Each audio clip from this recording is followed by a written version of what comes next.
Study MBBS abroad in Russia, Georgia and Uzbekistan through Dr. Dreams, a dedicated service towards abroad education. For more details, contact 1800-270-1015.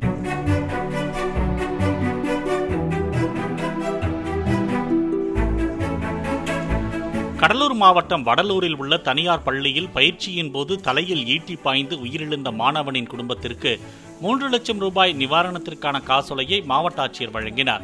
மாணவனின் வீட்டிற்கு சென்று ஆறுதல் தெரிவித்த ஆட்சியர் சம்பவம் குறித்து வடலூர் போலீசார் வழக்கு பதிவு செய்து விசாரணை மேற்கொண்டு வருவதாகவும் கூறினார்.